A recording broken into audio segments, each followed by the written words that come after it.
governance in yes. And with me, I have Amy Gill. I'm the team leader of local governance and core government functions in Crisis Bureau.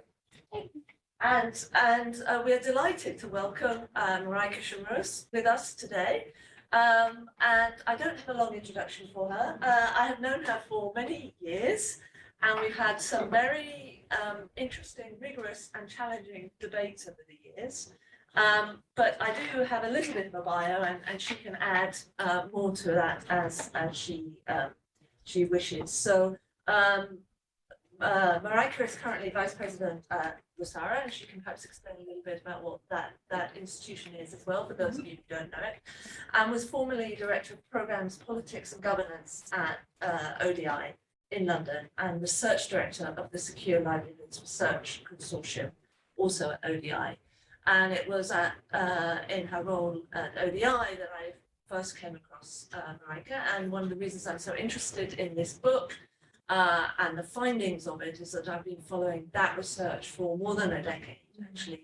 And for those of you who don't know it, it is a very interesting longitudinal set of data and analysis on the critical issues that so many of us talk and think about, on conflict, political contestation, peace building, state building, legitimacy of institutions, and so forth. So I think I won't say more at this point, but hand the floor over. Great. And Marika's going to talk to us for about 20 minutes, and then we'll open up for questions and lively discussion. Yes, lively discussion. Let it continue in the tradition, Sarah, in which we have interacted. Thank you so much for having me. This is fantastic. Thank you for joining online. I'm also really happy to see some familiar names online, so thanks for making the time. So yes, I thought I'll speak first about sort of the broad framings and findings of the book, and hopefully we have lots of time for discussion, because I also get the sense that maybe some of the findings in the current state of affairs, particularly regarding Sudan, might sound particularly acute, ring particularly true again, because they've run true for me for a very long time. So how do I? Okay. I think I just want to write this window first.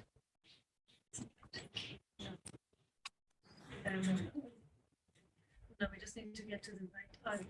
Oh, perfect. Right. So I'll tell you first my kind of overall argument, and then I'll spend quite a bit of time giving you the street credibility of what allows me to say this, and then I'll break some of these things down. But overall, broadly, the point that I'm making, that I will come back to today repeatedly, is that there is a particular underpinning to international engagement, particularly in situations of violent conflict, that follows a mental model. And the mental model is kind of an established term, which is something that we all have in numerous variations. It's the way that we kind of make sense of how the world works, what happens in our, there's somebody's, sorry, thank you.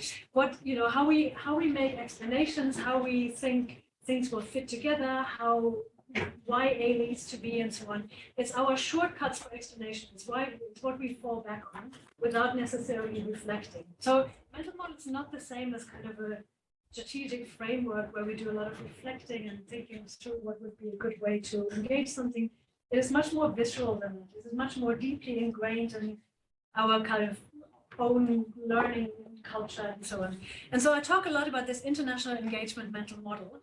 And in a way, I've summed that up in a few points that I think continues to dominate the mental model of international engagement. And I'll unpack, I won't have time to unpack all of them in great detail, but I'll unpack some of them. So the first one is that in situation of violent conflict and right thereafter, stabilization and state building are really important things to do. First of all, stop the situation from getting worse. Sliding back is usually the term that's used. And build institutions that then make sure that this sliding back doesn't happen.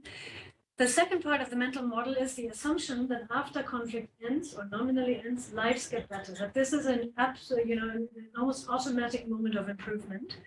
Then if we get into the economic policy realm, which is that to have better economies, you need better systems, which goes back to the state building approach, you need better institutions, better regulations.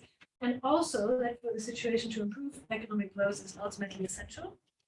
Next point of our mental model is that perceptions are dismissible because they're only perceptions. If a situation gets measurably better, It doesn't matter how people perceive it to be. And then the next one is a big one because it continues to underpin a lot of international development thinking when it comes to the relationship between service delivery and what it does. The idea here is that a really crucial part for the stabilization and state building approach is that improved services by the legitimacy of the state and the state actors and government, and that ultimately acts as a prevention mechanism to prevent more violence, because people are less likely to politically contest an authority that they consider legitimate. The next one is that capacity building is crucial, and capacity building means technical knowledge, transferring very specific areas of expertise.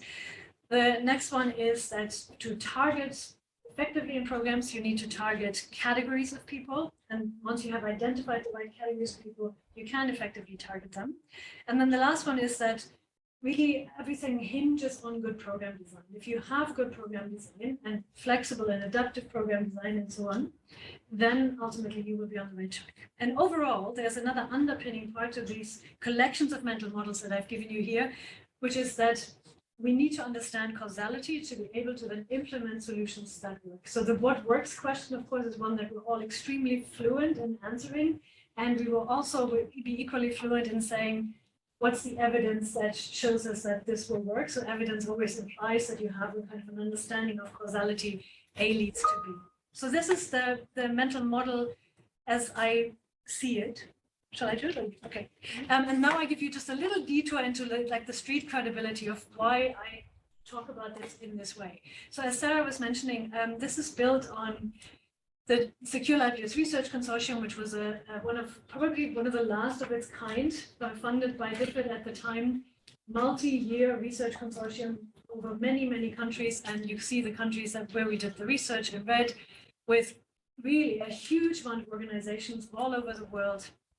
And with the luxury to start with the question and continue to develop, continue to do data collection, and continue to go back and be engaged in research as huge changes happened in all these countries. If you look at the time, 2011 to 2020, and then look at the countries and look at what happened in them, earthquakes, outbreak of civil wars, independence, end of civil wars. I mean, it's mind-boggling what actually happens in this time. So I can do this actually. So I mean, it's just easier. So what did we do? So the back end, I'm not going to read these out, but I want to kind of show you just how much data underpins this. So we did like three big research approaches. The first one, which is kind of the backbone of the SLRC, was a quantitative individual panel survey, which means in some countries, we went back to the very same individual, not the same family, household, village, the very same individual over this course, and asked them about their livelihoods, how were they actually surviving, what were they eating, where did they get food from, how did they get an income, and so on. How did they access services, what was their experience with that, and then later on, what relationship and what perceptions did they have of government and the state. And we did that twice in 5 of the countries, and then 3 times in 3 of the countries. And this already, I always mention this because this is a public data set, so it's really open for everyone to use. And I hope generations of PhD students will continue to use it. They are using it, but it's always worth advertising. Because when we started out, and this was my predecessor as research director, Rachel Slater, she took a lot of flack, and everyone said to her, you can't get that done because conflict is too volatile and you won't be able to find the same people. And with sheer willpower, she said, well, let's try. And we managed to do it with a nutrition rate that makes this a very solid data set. So it's a really useful piece of data. Then we coupled that with a lot of qualitative research, because of course, any quantitative data set will throw open more questions than it answers. And you can kind of see just the variety of things that we covered. And then in the last few years, we added an experimental element, which we did only in Uganda, which brought some behavioral experiments to match it with some of our quantitative and qualitative work to understand better the behavioral mechanisms of conflict recovery. So all in all, a huge amount of publications. So here's just a little bit of a selection. Over 150 all in all. So if you work on any of the countries, please go back to the website and look at them. They're all freely downloadable. And when I started as the research director, my last job was that I had to do the sitting down and saying, so what does this all tell us now? The 150 publications. What do we learn over such a huge amount of time with so many different angles on research? And so I read all of our publications again. And I was really, really struck by one thing, which is, many of them have recommendations in them. And actually, you could kind of take almost the recommendation from report to report, and it doesn't matter that much what the report is about. The recommendations are fairly similar. They will always say something like, it needs to be politically aware, every program. It needs to be contextually appropriate. It needs to be co-created. It needs to be aware of historical situations. It can't assume. I mean, it's kind of cookie cutter recommendations, which of course every individual researcher spent a lot of effort crafting for that particular topic. So I was really struck by this, and I thought, okay, so this is my starting point. And then I drew a blank. So I thought, what can I tell from this story? What is it that this tells us, these many different findings? And I had to hide myself away in the wilderness. And this is the picture of the wilderness where I hid myself away.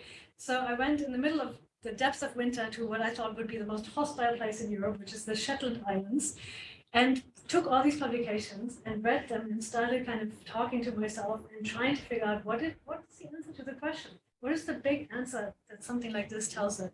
And sort of out of this emerged really this understanding that I then present to you today, that there's something very profound about the mental model of international engagement that is really misleading in the way it thinks of itself. And the way it thinks of itself is kind of like this. It thinks of itself as very mechanistic, very engineering driven. If you look at the language of stapling, if you look at stapling documents, which I know you've all done many times, they often read like a construction plan. It's often, the language is very architectural, it's very engineering, and it's, mechanistic, and it also projects a kind of certainty that is really quite misleading, that there is something very plannable, something very achievable, it's about milestone, it's about foundation laying. And so the image, the book has a lot of images from a fantastic French cartoonist who, to my great delight, managed to put these really complicated concepts into one image snapshots. And here's the snapshot that he put up for this, which was that the mechanistic thinking really forgets that behind every intersection between every wheel and so on, there are people involved. And we kind of lose sight of what the people do and how they struggle with individual situations. And that government isn't just an institution, it is also people. So this mental model of mechanistic thinking is really prominent, and I would argue extremely misleading, because it projects the ability to establish really clear causality in these complex social processes that either makes people really uncertain that they haven't quite understood it, and so they try to project the certainty, which then creates very, very dangerous blind spots, or it just gets very confusing, right? It gets very, the experience that people have, which isn't so linear and so causal, doesn't match with what they think they should be experiencing when programming. So let me unpack some of the kind of findings and the underpinning mental models of this. So I mentioned the one part of the mental model is that after conflict, lives automatically get better. And this was one of the very early findings that we had, which was extremely confusing, because this assumption always had been that once there's a peace agreement, for example, at the very least, people's lives will get better and their livelihoods will get more stable as measured by their food security. And so after we did the first and the second survey round and then the third, it became very clear that actually that wasn't happening. On the contrary, you had extremely volatile shifts in people's food security. People could go from being extremely food secure, which is kind of the top, to very, very food insecure in the space of a couple of years, or vice versa. It was we call this churning, right? There was a lot of churning, and the worst thing that you can have in your life is volatility. You're actually much better off. I mean, you're obviously better off if you're at the top and you are food secure, but actually you're better off if you are consistently at the bottom in a thin line, because you aren't being churned around by the kind of washing machine of life, which is extremely difficult to handle. And the reason why we saw this was various reasons. First of all, people go through a tremendous amount of shocks that aren't kind of part of the post-conflict programming, like life stuff, right? The breadwinner of the household dies, or somebody gets sick, or things like that. And because the margin is so thin that something like that can really throw people off. And this is an extremely exhausting situation to be in. And it makes it very, very difficult to experience that a situation is getting better. And yet also it continues to be supported, this idea that people's economic situation will automatically get better, continues to be supported by international engagement.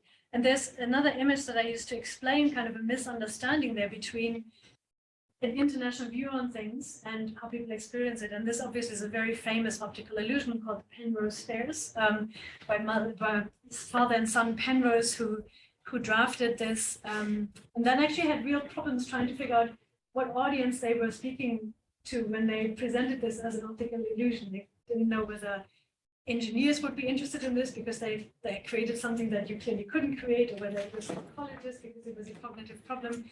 But the Penrose test to me is a very good example for this mismatch between international thinking and people's experiences. So international mental models think of the kind of moment of coming out of conflict as a stair going upwards, right? You always want to climb. You always want to grow, you want to improve. Whereas actually a much more stable experience for the people at the receiving end of some of the policies that are supposed to support the growth would be this of the Penrose stairs, would be the idea that you sometimes go down a little bit, then you go up again, and you kind of stay relatively even. And it is a much more comfortable, settled experience to not have these attempts to really try and move into a much, much improved economic situation. And getting into this improved economic situation, it turns out also is extremely challenging, again, because of one of the mental models that underpins it. So we see in a lot of economic development programs that they support, there are a few things that often get supported. There's entrepreneurship, very common, then there's access to credit, very common. All of them are based on an idea that economies are mainly about money, right? You need to be able to get people access to money, so credit. You need to be able to give people opportunities, so entrepreneurship. And what they all overlook and hence contribute to the volatility that we see in the churning graph, entrepreneurship, for example, is a very tricky one. First of all, not everybody wants to be an entrepreneur. Secondly, we know that a lot of entrepreneurship programs, a lot of job training programs start training people for jobs that just don't exist in the economic systems in which they live. Very stark examples from Afghanistan, for example, where whole villages were trained as tailors at the same time as Afghanistan was being pushed by the international trade community to lower all its tariffs. So at the same time when the country was about to be swamped by very cheap made clothing from other places, they were training everyone as tailors. So it completely unmatched what was happening in the job creation market. So you have this idea that as long as you create jobs, people will take them and they will kind of build the economy, but we see that not to be true. Access to credit was another very interesting one that assumes that economies are about money, because very often, and microcredit, microfinance programs go in and they say, well, people only have access to credit through their networks. That is very unstable, so let's formalize that. And really groundbreaking work from the Afghanistan team on that was they did studies of these villages where ultimately everyone is indebted to everyone else, right? Because I borrowed $10 from Sarah, and 5 years later she borrows $10 from me. So an international Western mindset would be great. We're even, right? We're done. Whereas in this village, our debt stands. Yours to mine stands, and mine to yours, because it is a social connection. It is something that connects us for other purposes. And so the image that is an important one to shift is that these are not economies of money, but these are, in a very old economic term from Granovetter, these are social economies, where every economic exchange has a social element to it. These are networks where the economy part is almost kind of by the by to this. The next one that I want to unpack a little bit is what I ended up calling the mental landscape. But one of the really puzzling findings was something that I hinted at earlier, that even in places where we did our survey work, where clearly the situation had really improved a lot, like northern Uganda improved a lot. It was very safe to walk at night. People were no longer in displacement camps. They were growing food. There were more schools, the streets, the roads looked fantastic. It was objectively so much improved, even from round to round. And yet when you ask people, are things improving? They would say, no, we can't see any improvement. Same in Pakistan, where they, on the one hand, people said, we no longer get attacked at night. So the security situation had clearly improved, objectively improved, but things are not getting better for us. So this really posed an interesting problem for us. And we thought, why is it that somehow people can't feel their own recovery? What happens here?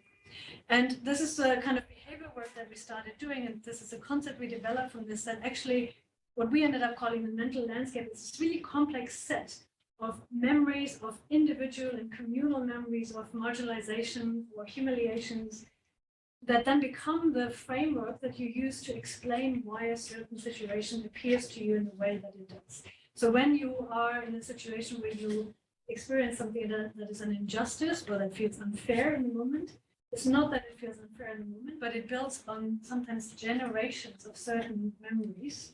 So even walking along a much better road, but then tripping doesn't become, oh wait, this road is really good, but I hit the one pothole, but it becomes, because of who we are, this road is still not good enough, and the marginalization continues. And so this is the idea of this permanent kind of cross-pollination of memories and perceptions and the decisions that people then make. And then there were some real behavioral indicators that we tested, which showed us that the memory of conflict also really, I mean, unsurprisingly so, but sometimes you have to have the empirical work to underpin a hunch, really influenced the way people made decisions about their future and how much in future they wanted to project their future. So in northern Uganda, we found that the one thing that people didn't seem to want to give up at all was the notion of hope and this idea that things could get better. And the way they maintained that was by permanently pushing their vision of the future even further out. So rather than saying, okay, so for things to get better for me, I need to make this decision today. I need to make sure that my children go to school today. The notion of the future was pushed out further. People would say, well, I'll just wait for another 1 or 2 years and let's see what's happening then. And then, of course, that becomes a kind of, again, cross-pollinating circle, right, where very little changes.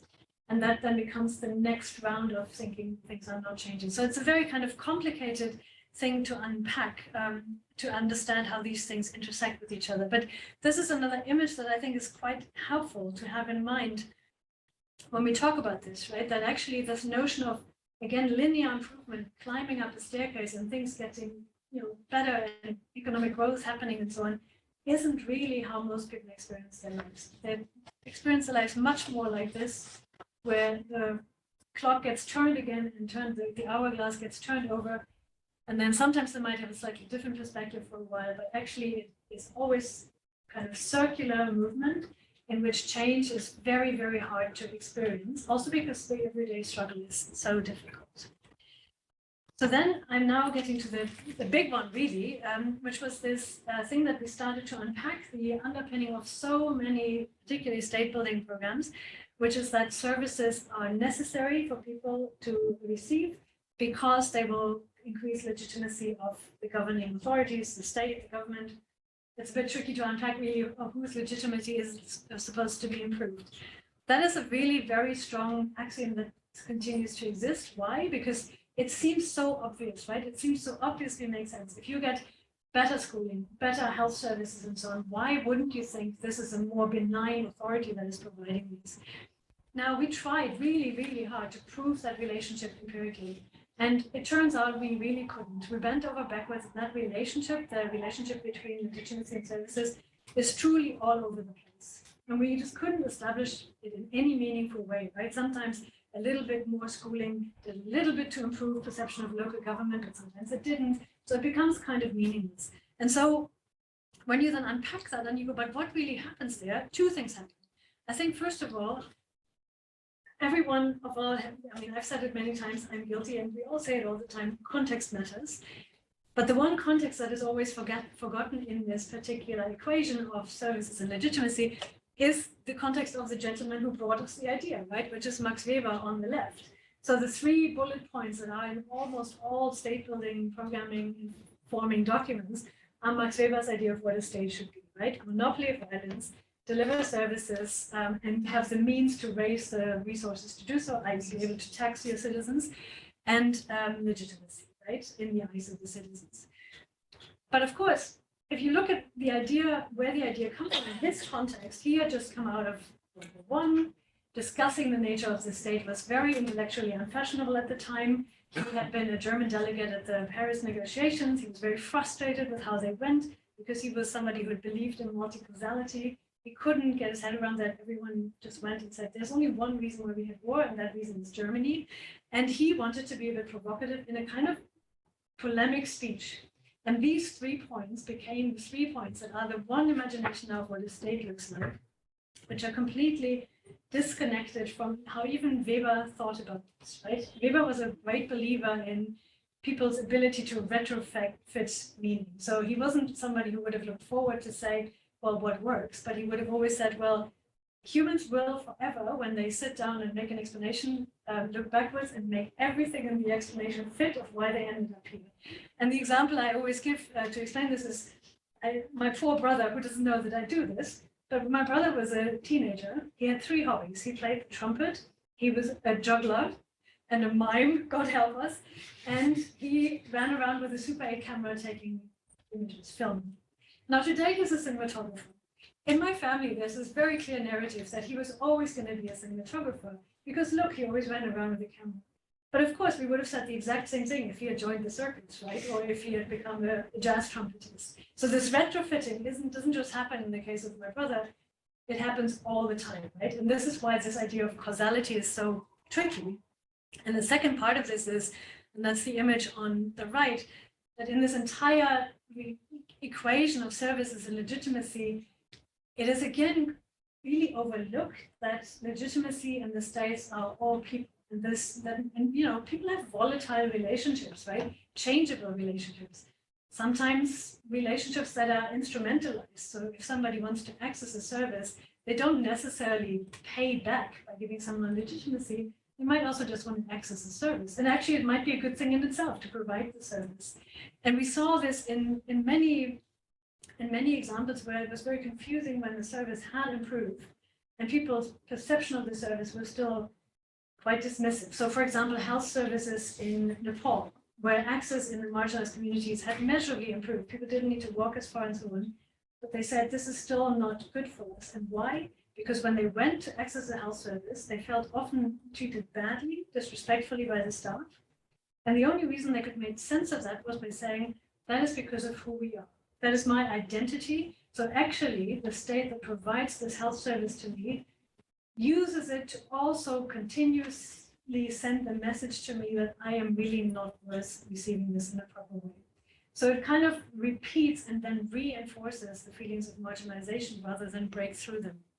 And so once you understand the image that the state is just built by the people, the way to look at this is in a completely different way, which is to say, okay, so what is it that people expect of the state? And what is like kind of the vector of that relationship between people and states?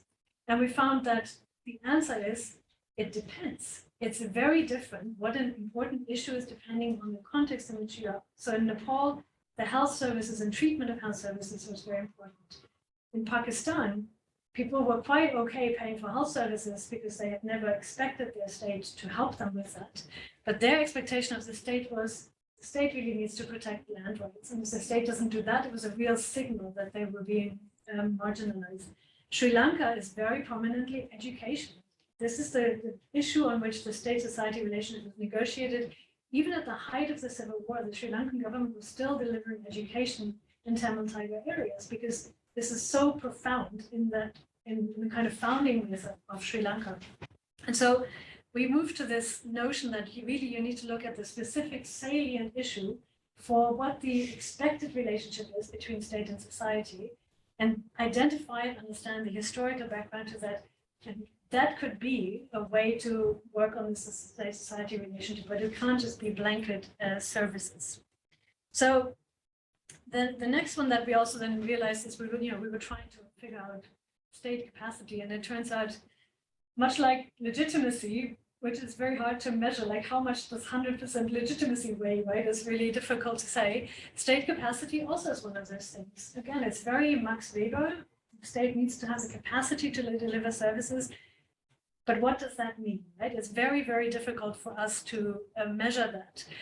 How it's been interpreted in the international model is technical capacity, right? Which, I mean, huge amount, the biggest amount goes on capacity building, but capacity building is broken down into very technical nuggets. It's training of civil servants to use spreadsheets and things like that. But it doesn't actually go into this notion, but what is the state made of? It's made of people. So the only thing that you can have to build capacity really would need to be the relationships that underpin the state. Right? And very rarely is capacity thought in those ways, in relational ways. And Also, even adaptive capacity, right? What allows a program to be flexible and pivot isn't the fact that somebody can say, let's now be flexible and pivot, but it's a few people working on a program trust each other and have a relationship and say, we can do this with each other, let's try it, right? So this idea that capacity comes from relationships, I think is a really crucial one to keep in mind. Yeah, I'm almost done, so then I get to the questions. So then so the kind of final point about this is that I call this mental model that I think sums up all of these various points, and I've just given you the transactional growth mental model. Because ultimately, it turns out, most of the interactions that are imagined to happen in these environments are somewhat imagined in a transactional way, right? I deliver services, you pay me back with legitimacy. I end violence for you, you pay me back with food security. So it's everything is very transactional. Sorry? Okay, sorry. I thought you were giving another example, I would have taken it. And this transactional approach really moves away the idea of interacting with humans and relationship building. And the second part of that model is the growth part, because really you can almost in every single element that I've started to unpack here, see that there's an underpinning notion of growth that is necessary. Without continued economic growth, livelihoods cannot improve, and with that, relationships will not improve, and so on. But the economic growth we know for a fact is very, very difficult. In some countries, possibly impossible.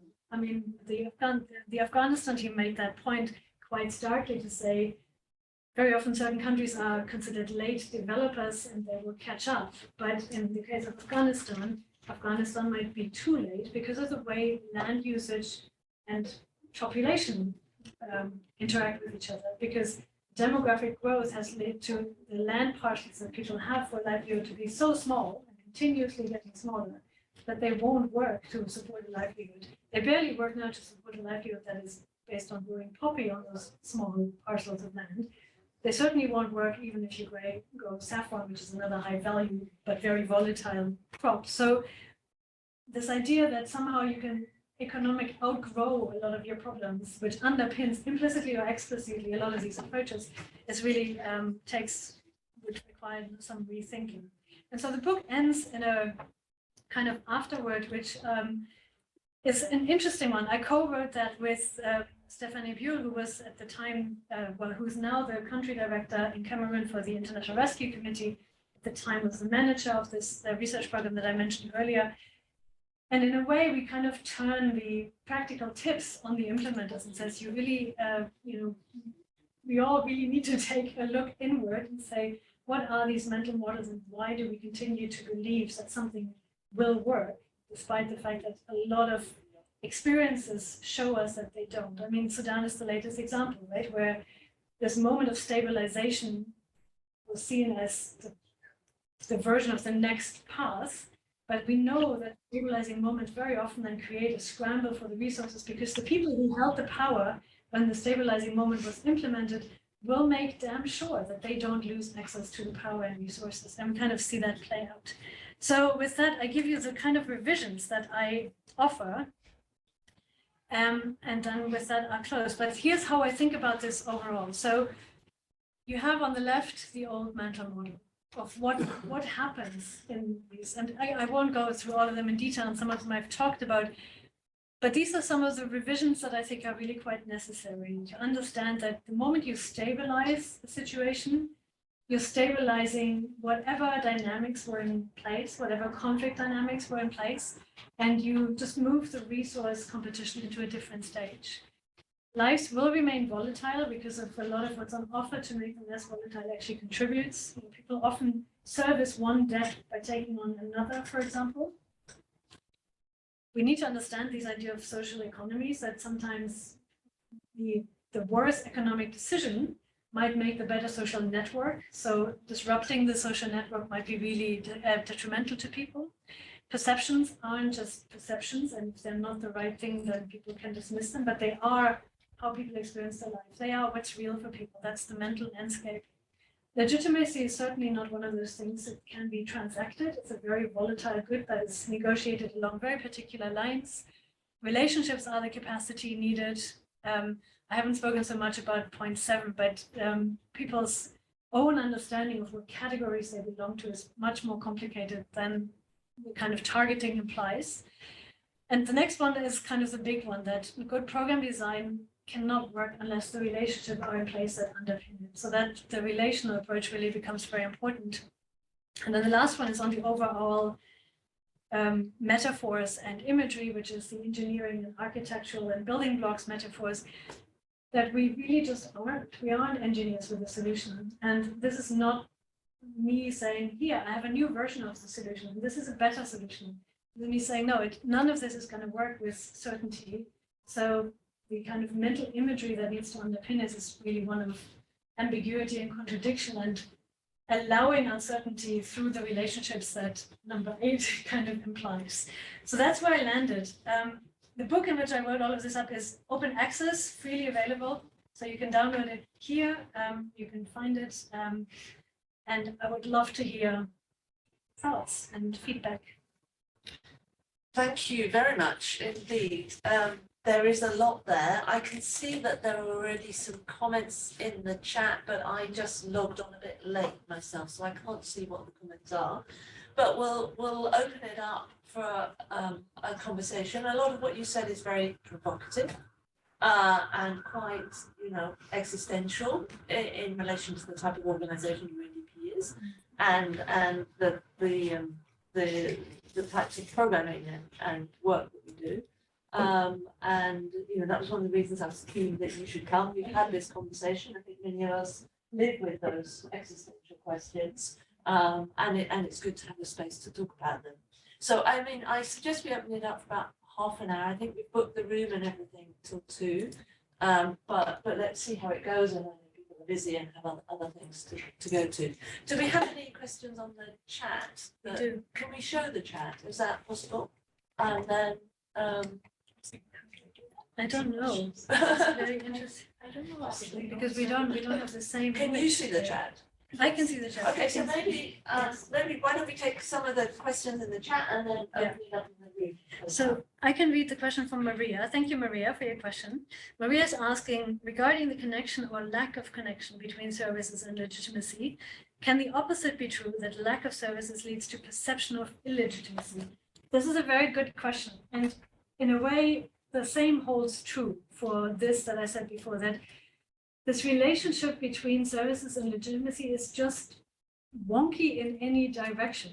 And that also has to do with the fact that it actually doesn't matter that much to people who delivers a service. So the kind of state building criticism is always that it often undermines the state of NGOs deliver health services and education and so on.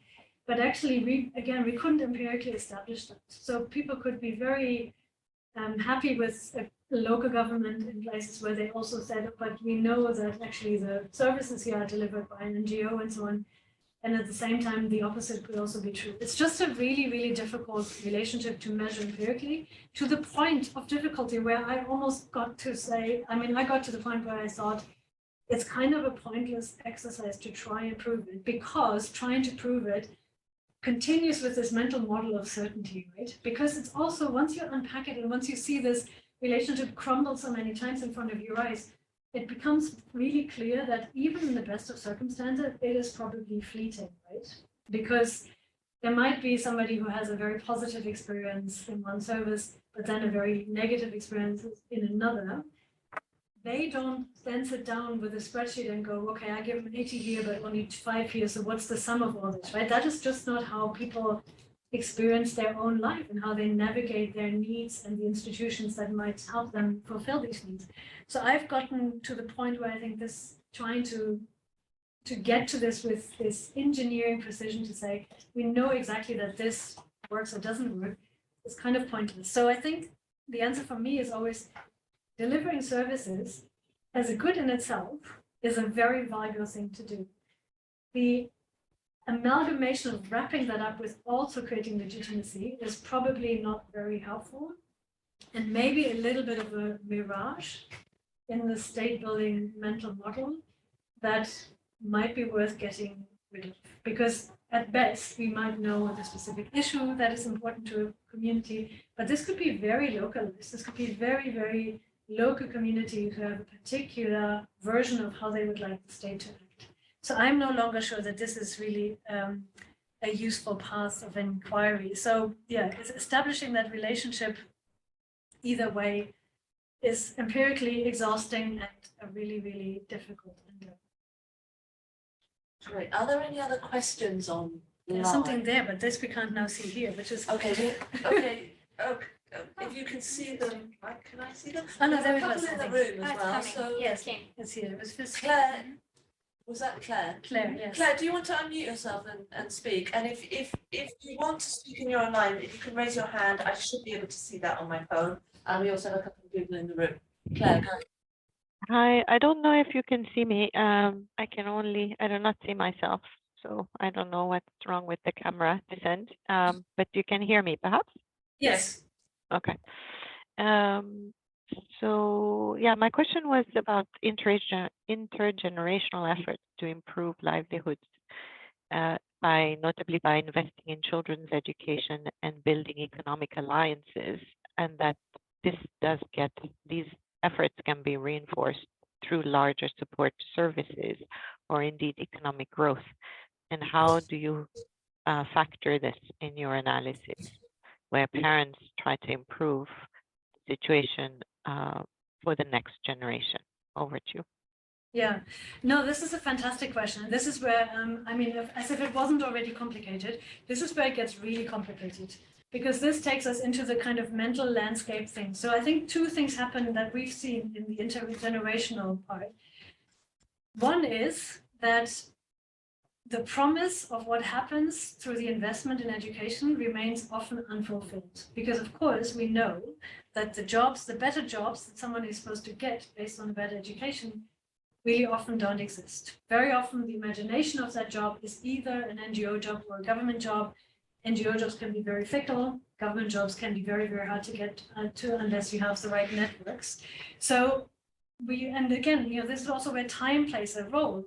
If you've seen that several times, that somebody really fought their way through education with huge personal sacrifices and investments, but then ultimately ended up in an employment situation that was precarious, or jobs didn't exist in the way that they were promised, the investment becomes a lot less attractive. And we've seen this, right? So that's an important thing where the system and the kind of promise don't match. It's very, very disillusioning. And, people's hope is a very precious emotion for them. It's very, very precious currency to spend. So I think that's one reason that we saw why people don't necessarily invest in education.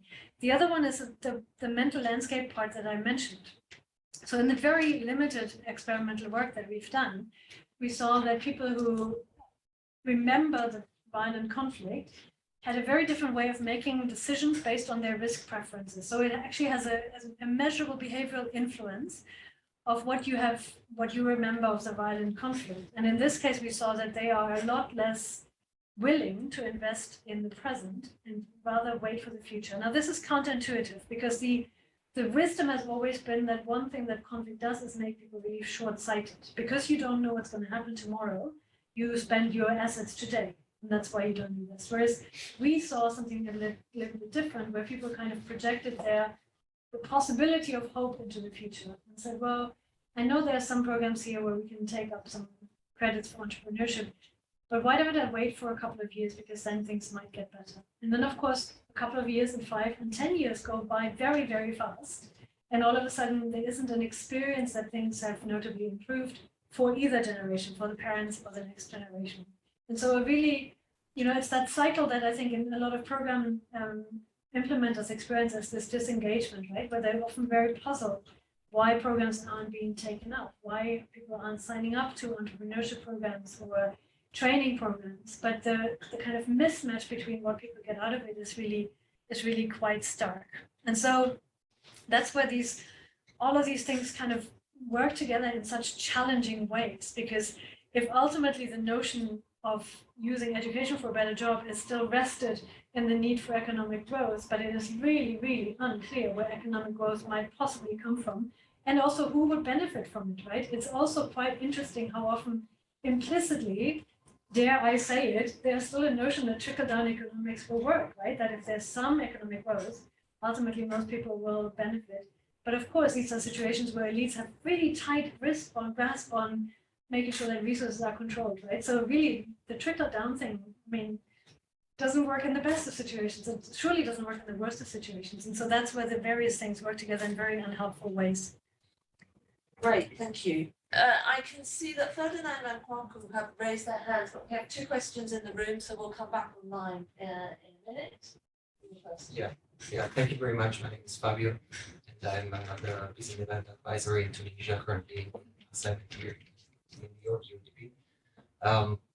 Just quickly a comment on the mental models, right? I mean, groupthink is driving a lot of this kind of reflections and problems, and I just wonder at what point we should also consider that the whole international structure, international architecture is structured around those mental models, which are we want to defy and demystify, but at the same time, they define the funding structures, they define institutions, processes, organograms, job profiles, and so that makes it even harder than to demystify.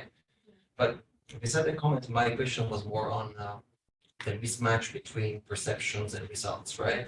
And that's really always really interesting. And I wonder whether there's been any possibility of crossover with the research that was conducted by Pamina Firjo and McGinty on everyday peace, indicators and everyday peace. Whether also there's any way also to link to that kind of stream of research and practice. Thank you. On the first part that you mentioned, yes, I mean, that's the existential part that Sarah said in her introduction, right? I mean, this gets close to the bone. I'm not naive about this. Like, and it's very interesting for me to hear kind of comments when I talk about the book of what people then argue back to me to dismantle. It's like at one point somebody said, but if you're talking about redistribution rather than trickle down, don't you realize that that might mean that some people are worse off? And I said, yeah, no, I do realize. I guess that's the definition of redistribution, right? That's kind of what taxation is supposed to do. So, I understand that this gets really close to the bone, but I agree that that's where the conversations need to be. And a lot of indicators point towards that.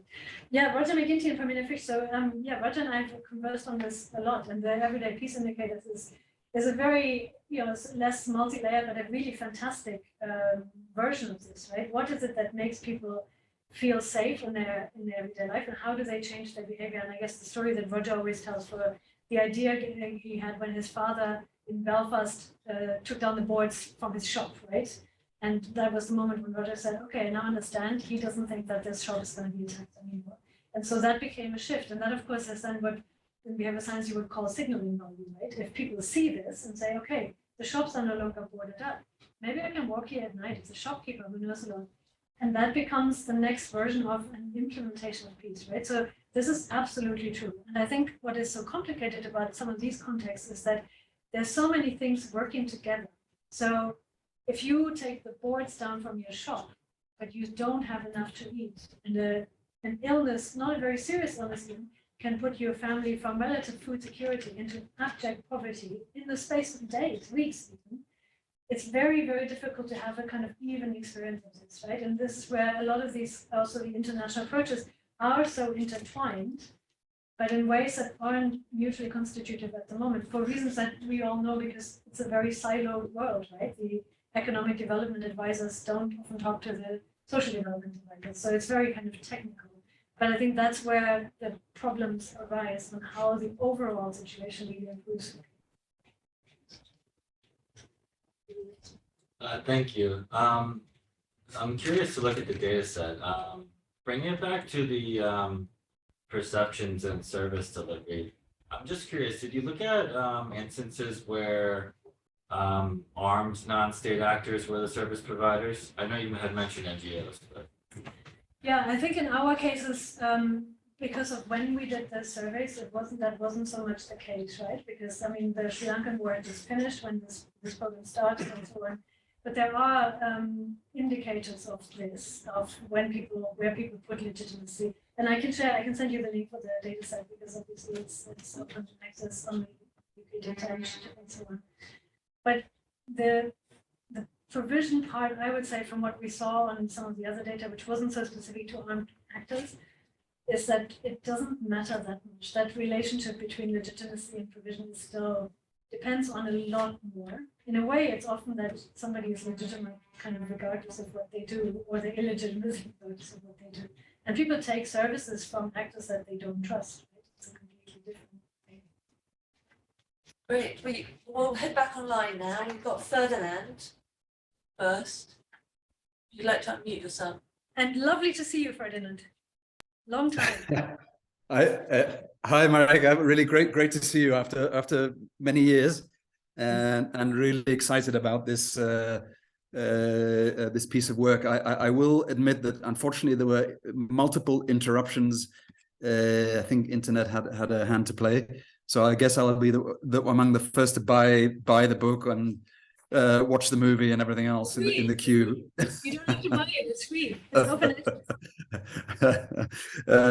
But I have to say I'm really excited. I know that on one level we may all feel alarmed at what you are proposing, or what is being implied here. I think, and it's something that I think we're all aware about.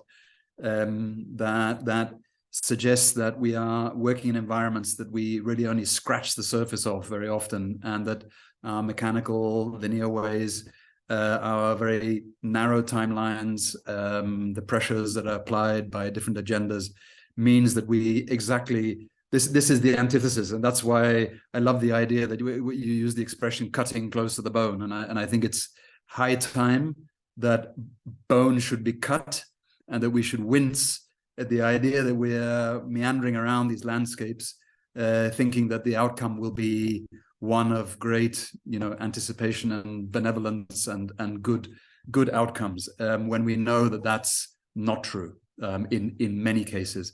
So I'm reassured, I'm excited, and I really commend you for this. I think it throws out to me a couple of really major kind of questions about how we work, and we obviously work in small time segments. And so the question I have is that how does this transcend election cycles of capitals? How does this transcend our passing through corridors of the UN and NGOs, in and out and then disappearing? How do we make this stick? How does this become a cornerstone of a debate? Obviously, it has to start with a debate, and I know that's very much, I'm sure, is uppermost in your mind and the mind of those who organize this. Sad to say, I was hoping for 150 to 300 people to attend, so we could really see the steam coming up from the pot. But nonetheless, I'm sure it's a slow burning kind of process. And so my question is how, and maybe it's a question to all of us, is to have a conversation in part, is how can we think in those longer segments? I think somebody mentioned the word generational. That's also extremely important, I think, because we've seen generations shifting how they behave, how they respond, through COVID, how young people cope with challenges completely differently to the former generation. So to me, this is a huge kind of this is opening the way to a really big debate. My worry is what will be the appetite amongst those who really only want to think linear and only want to think in terms of very quick results because the project demands it. And I'm not asking you to answer that. It's an open conversation, I hope. But it does worry me that we are very much wedged in. So I'm just want to express my huge appreciation to you for this, which I think is an enormous broadside into the mechanisms and the machineries around us that we're all part of, and a really big wake-up call. I'm looking forward to looking at it in much more detail. But huge thanks. Thank you, Ferdinand. I mean, you're right, I don't have an answer. I have ideas, and I have ideas about what the debate might want to try and do. Because I think why I ended up with this mental model explanation, because it gives me a tool to also argue that the solution-driven thinking is exactly what this mental model is, right? And so people will now come and say, but if that's not the solution, then what is the solution? And they say, but that's what I mean. It's not as if I now come and I put another solution on top of one that didn't work. But solution-based thinking is a very linear way of thinking, right? So that to me is why this is really difficult to get one's head around what that actually means, but also it's useful to shift the conversation a little bit, I think. I think the other thing that I found very, that really influenced me a lot is Pablo Yangua's book, which I don't know if some of you might know, Why We Lie About AIDS. And Pablo makes this really beautiful argument that the lie about AIDS that he refers to in his title is that governments continue to project to their citizens, to which they are held accountable through parliament, that their aid money is to help starving children. So it's a good thing to do, right? And so they always do the public kind of accountability narrative on the charity basis, because I think that's the most useful thing to get the public to approve of. But in reality, he says that's a big lie, because that's not how aid is spent. Aid is spent, as we all know, for political reasons and for political agendas, for diplomacy, for relationships. Right now, aid is spent a huge amount in the donor countries on refugees in country rather than in their origin country and so on. So Pablo really makes a very useful point about saying we need to shift the theater of aid that he describes and say that's where the debate needs to become a lot more honest. And so you're right that I think, debate is the first starting point. And honesty around this, I think, would go a long way to address also the incentives. Clearly, nothing is going to change if somebody, in their USAID career path moves around every 2 years, where they spend the first month being onboarded and then every 6 weeks on a month, week R&R, and then on holiday. So they spend a total 14 months in country, and then move on to the next crisis point, right? We know that isn't going to change. So really, some of these really profound incentives and career structures really need to be looked at, unless the aid narrative is changed and that this is not really about the benefit for the people. It is about maintaining a particular system.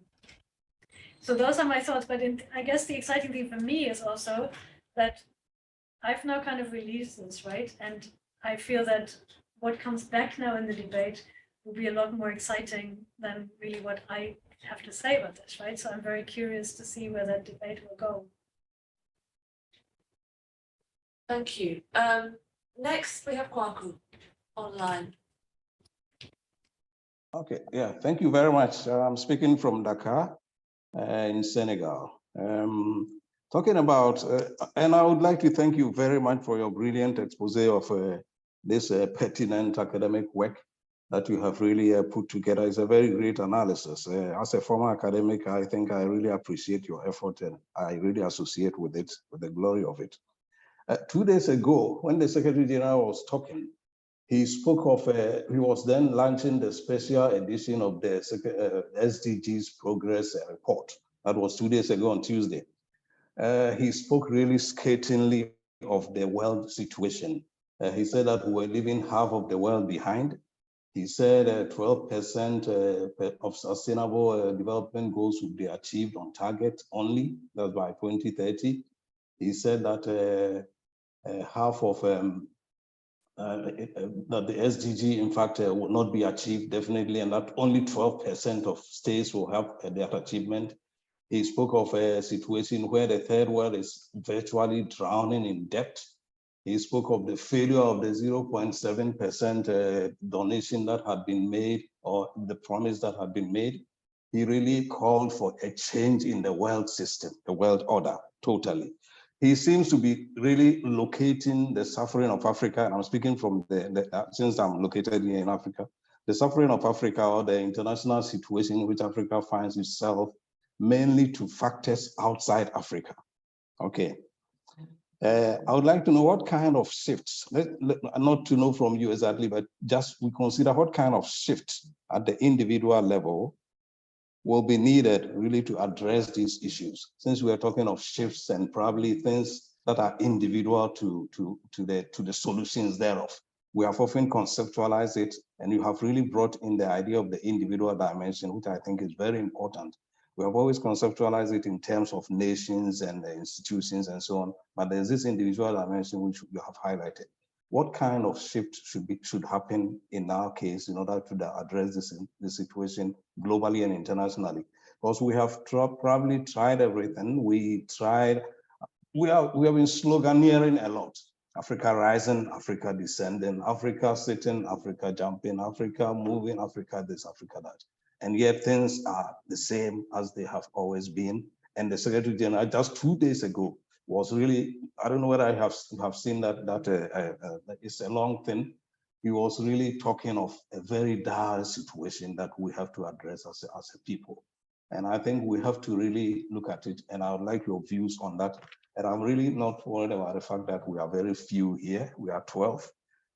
But it took only 12 people in 2,000 years ago to set up this machine, which has been triumphant in the Lord Jesus' efforts, you see.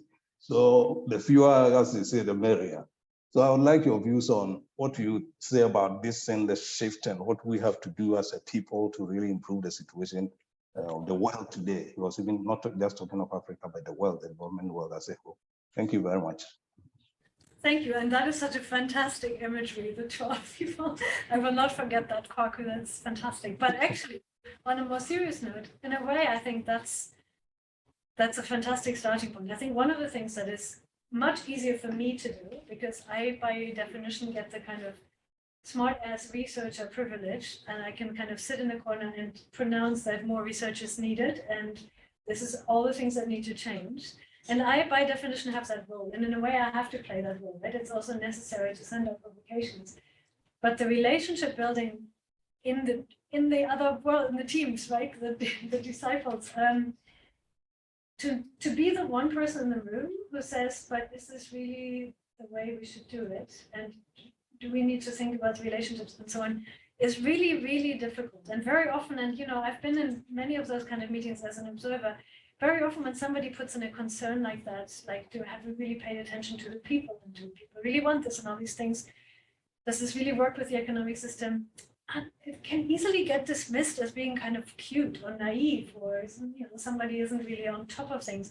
And I find that really astounding, because a lot of especially the economic models, which we know really continue to not work, right? Really, why anyone would still believe in trickle-down economics is a complete mystery to me.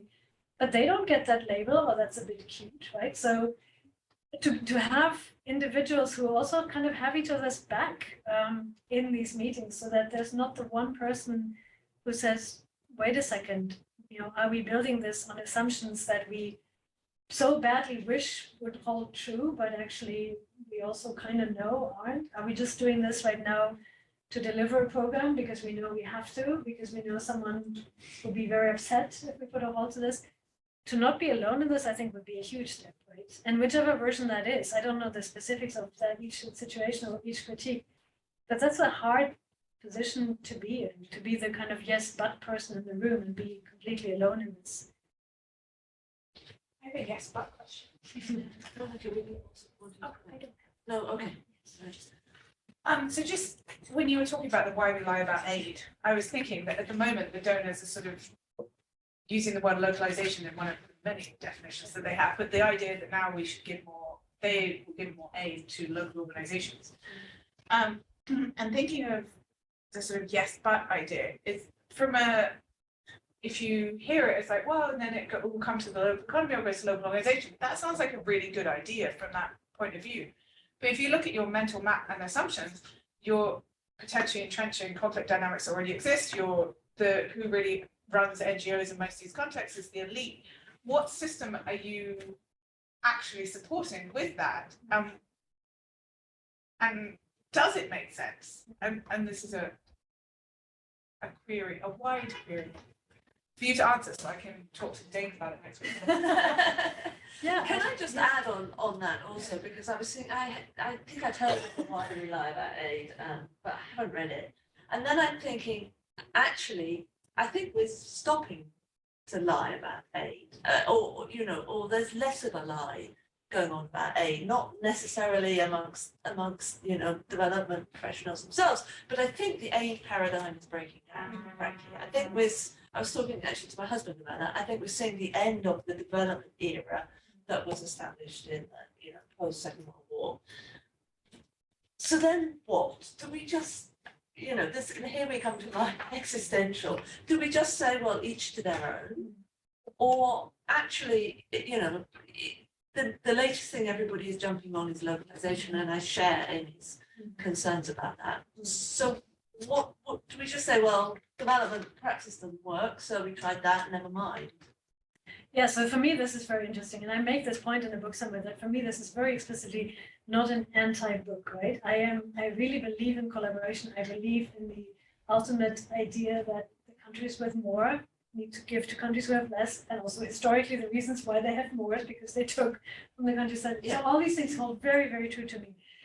What's very interesting is that politically that can go in the wrong direction for me, right? Which it can go into the direction where you go, oh, well, then each to their own. And I remember this in like 2013 or something like that, when I was doing a lot of work with different programming, and we also made a lot of arguments that the current way of approaching aid wasn't working and so on. And then the UK government shifted, and in came David Cameron with his big society ideas. And then all of a sudden, different colleagues said, but great, then we'll just stop doing it. So in a way, we had lost our most important thing, which is critique for improvement, rather than critique to make sure that nothing gets spent anymore in this, right? So this is a tricky one. I agree. So I think the collaborative model is really, really necessary because for various reasons. But the localization, well, 2 points. The first one is, what are you entrenching if you do this?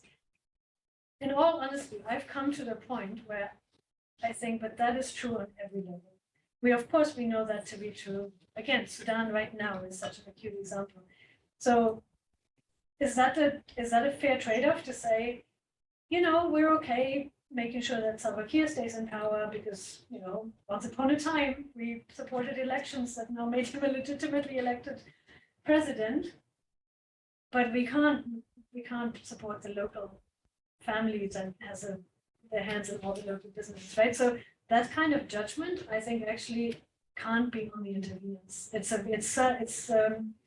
It will always be like that, right? The whole point of localization is, the real point of localization for me would be to hand over power and to kind of say, not everything will be smooth and accountable in the way we would like it to be, but frankly, not everything is smooth and accountable in donor countries either, right? We know that to be true. But this handing over of power is, of course, what isn't happening in the localization debate, right? And I mean, the Busara Center is a Kenyan organization. I now work in one of those localized institutions, and we struggle with 2 things. One is we continue to be kind of at the end of the food chain, right? And when push comes to shove, someone else will still decide what the research agenda is, and we become kind of the service deliverer. We fight that tooth and nail, but it's very hard. But also the second and maybe more interesting part is that, of course, a research organization in Kenya is also an elitist organization in its own context, right? And we look at this very clearly now that we make sure that we have a mixture of people, and we call it GS. And what that means is that we have people who are global north born and global north educated, i.e. me, I was there.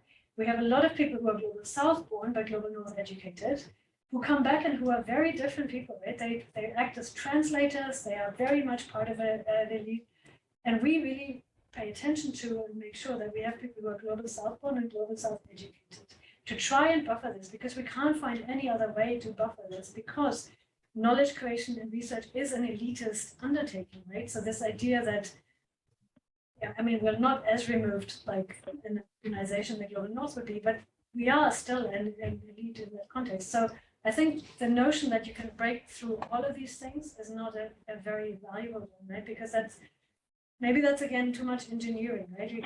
Too much control that is expected to happen there. I see that, Kwaku, you've raised your hand again. Do you want to come back in? Yeah. Just something very small. When you were talking of aid and development and so on, it came to me that there's a fallacy in the international realm where we consider growth to be development, but they are very totally separate and different categories. And now, I wouldn't say the hype, but the mistake or the fallacy is that we talk of aid, we talk of growth as if it is development. We talk of Africa's economy is growing by such and such a percentage. Africa's economy is growing, but it doesn't in any way reflect development in terms of a cover of a social cover, jobs and education and so on. It does not in any way reflect that. Anything that comes in from even outside is considered as growth, and we take it that way, and it's a very big fallacy. I remember when in school, there was a certain book that I liked so much. The title, it was by Basil Davison, a British author.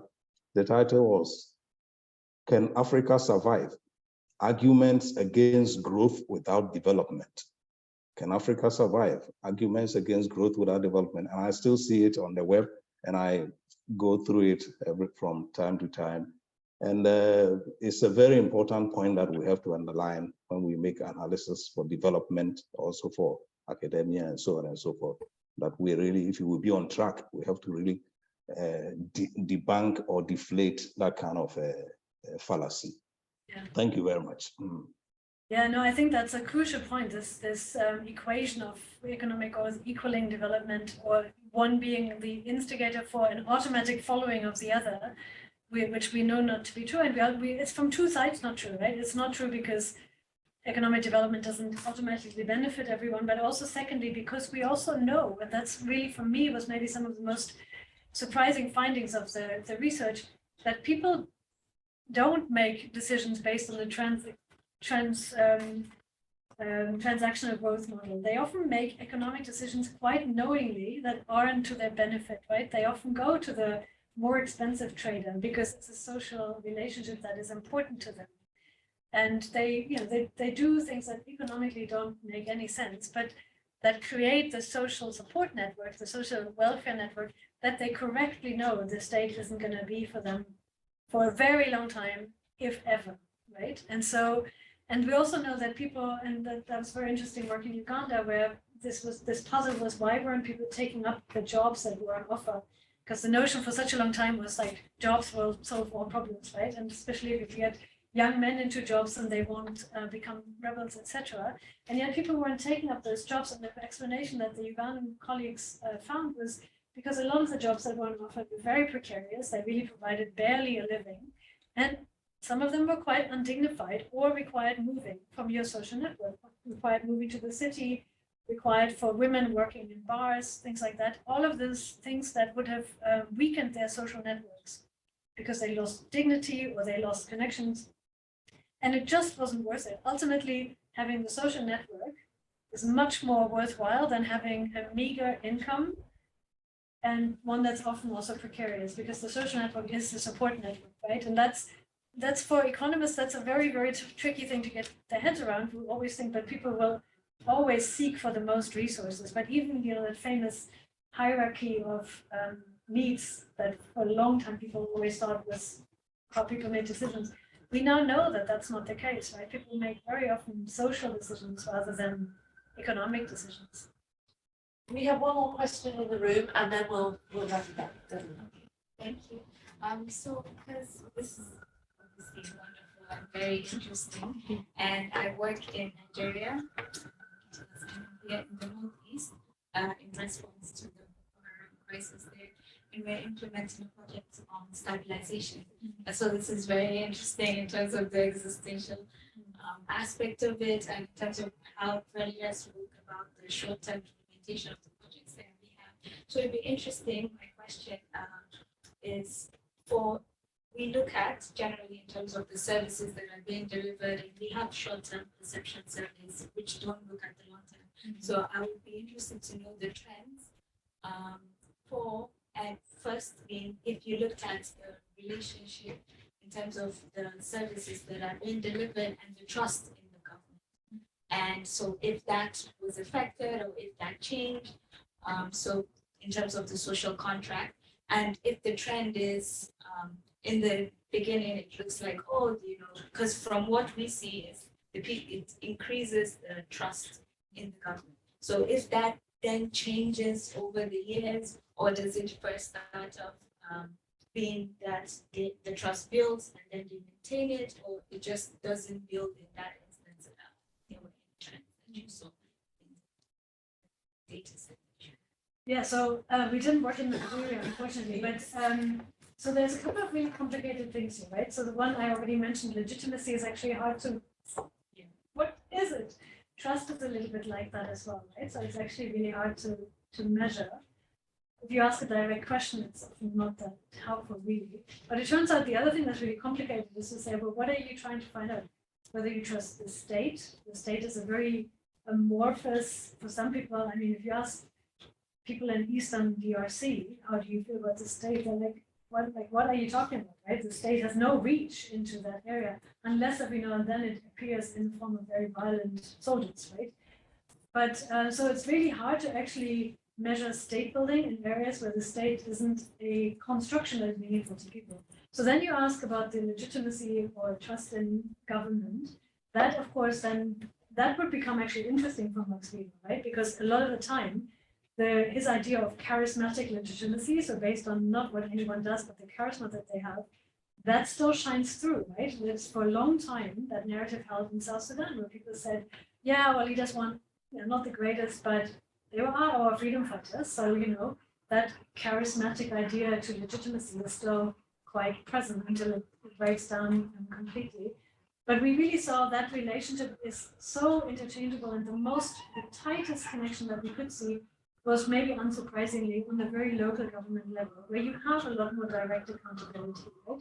When the local commissioner is known to people and has to get up and walk through the village on Monday morning, that really changes the relationship. Whereas it's very, very hard for people to imagine how on earth Kinshasa would be accountable to them, right? So that's the most interesting relationship. Again, it was really all over the place, but at least there people seem to have a more direct sense of what authority they were actually picturing, which then is another interesting element of the localization debate, right? That is kind of who holds the accountability relationship and how can that be strengthened in an attempt to maybe later on down the road disrupt some of the kind of grips on power that of course happen on every level.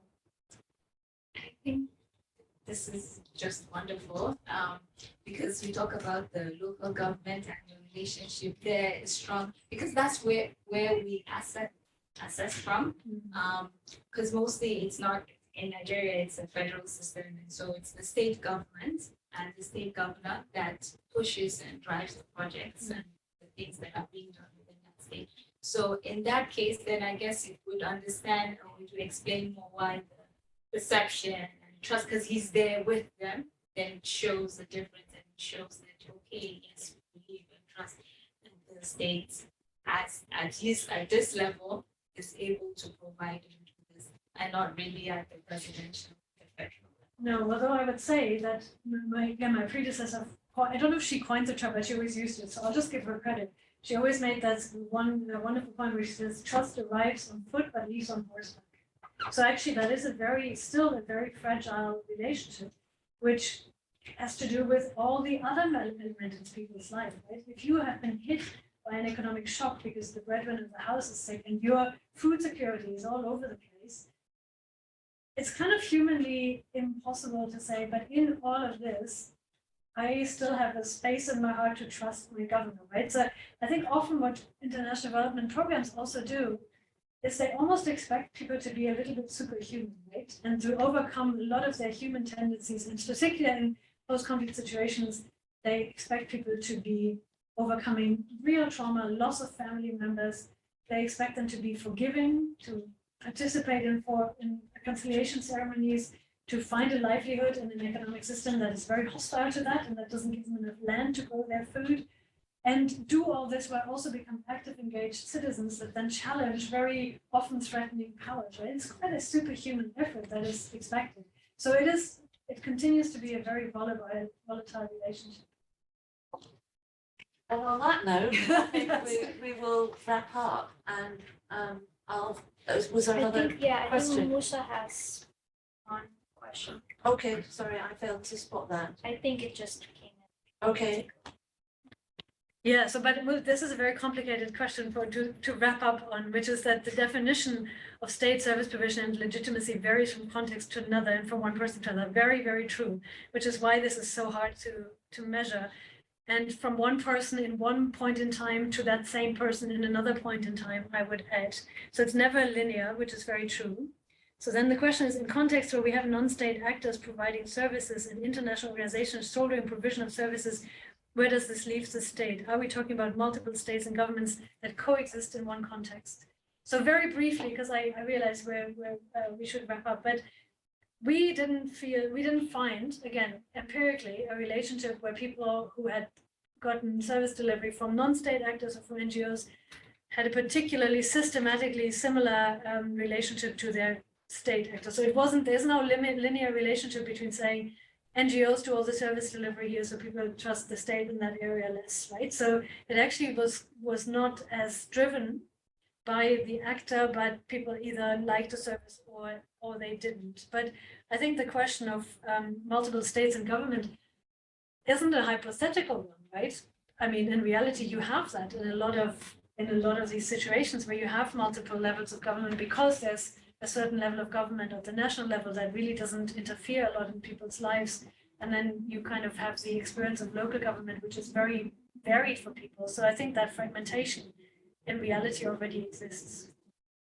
And I would agree with that. And when we talk a lot about the social contract, as is there is one social contract, most people are managing multiple social contracts in their lives at different levels. So anyway, we could keep talking, but we have come to the end of a really fascinating session. And thank you so much for sharing. Your book is online. It's on, yeah, I make book cards here because it's freely downloadable. So if you want to take one, that's very Oh, excellent. It's Maybe very we nice. can also put it on the Yeah. chat, and we will also be posting. I have a copy. I'm very fortunate, and I've read much of it. But thank you so much. I think you've raised so many questions. I'm not going to attempt to summarize. I think many of us will go with lots of different threads. One of the threads that I'm taking away is what you said about, shifting power, whether that's through localization or conversations that we are having in the governance team about democratic mechanisms that actually support shifting power in ways that some of the formalized democratic institutions and processes don't do. And how can we as UNEP be looking at different democratic and participatory democracy and deliberative democracy, some of those ways that actually, we may not be able to deliver development in the way that the old framing suggested, but that actually, if there is a role, it's around shifting power relations. So that's one of the thoughts that I'm taking away, but I'm sure we'll all have many. So thank you so much. Thank you for joining me. Thank you. Thank you. Bye. Bye. That was great. Thanks. Bye. Thank you very much. Brilliant. Yeah. Yeah, Thanks. thank you. Bye. Just